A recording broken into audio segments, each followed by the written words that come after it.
Hey guys, my name's Phil. It's Tuesday, it's vaguely noonish.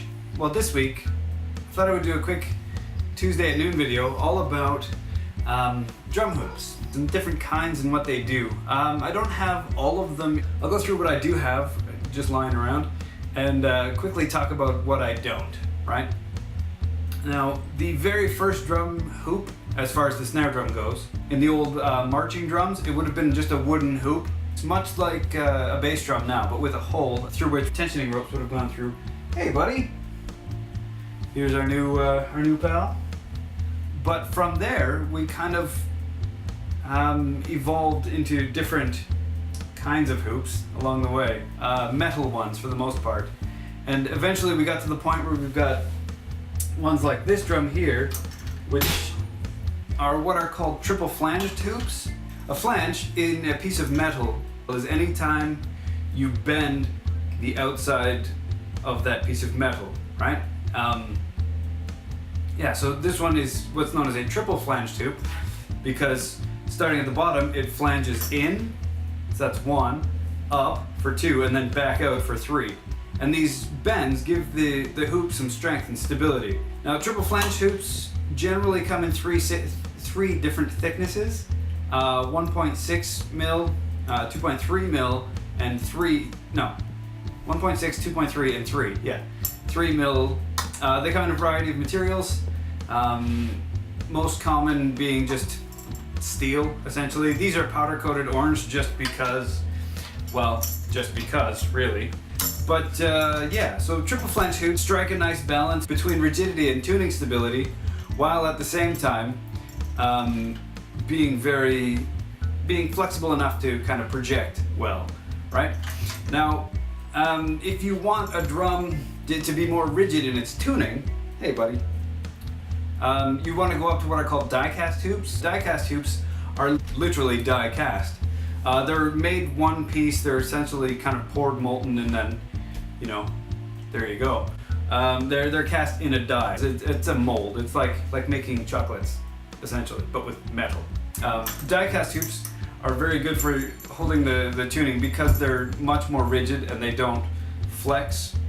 Another interesting style of hoop, personally, my favorite, is a flangeless hoop, no matter what you want to call it. No flange, flangeless, because it is literally a straight hoop with claws on it, much like a bass drum. These ones happen to be 4 millimeters thick. They're just black nickel on brass, which is always fancy. But these ones are very slick in that they do have some twist to them, but they're also very solid for the tuning. And they have that fantastic vintage look to them, right? While being more stable than the old school bass drum style, vintage style wooden hoops.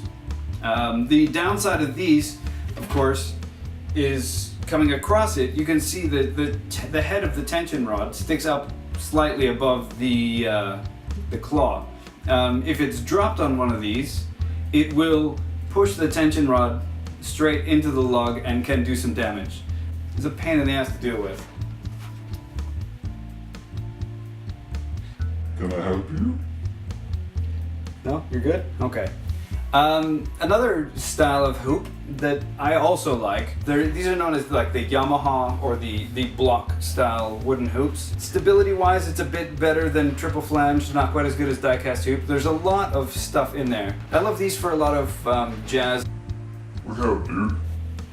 Fun, you can hang out up here. The cross stick sound on these is incredible because it's wood on wood and it sounds more like a clave, which is what that cross stick is trying to emulate. There are other variations of the triple flange hoop, S hoop, the double flange, stick choppers, and just variations where they've done different things with the flanges to kind of minimize things or kind of add a bit of rigidity without quite getting up so high. Those are the basic hoops. What do you think? Did I miss some? So yeah, we ended up naming this guy Boingo because he's very bouncy, and so like springs, he's the color of steel, which springs are usually made of.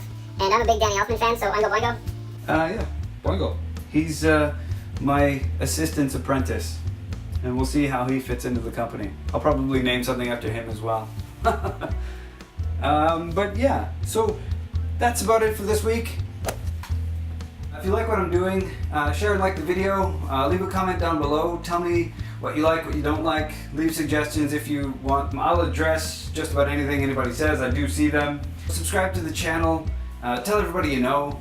If you're on PDA, then you're my kind of nerd. There'll be links down below in the doobly-doo to some random stuff. Check that out, mainly my website, because, you know, shameless self-promotion is where it's at. You know what I mean? And I guess that's about it. I'll see you guys next Tuesday. Look, you're a star. You're a star. A big shining star. Well, he wants to be where I am. That's nice.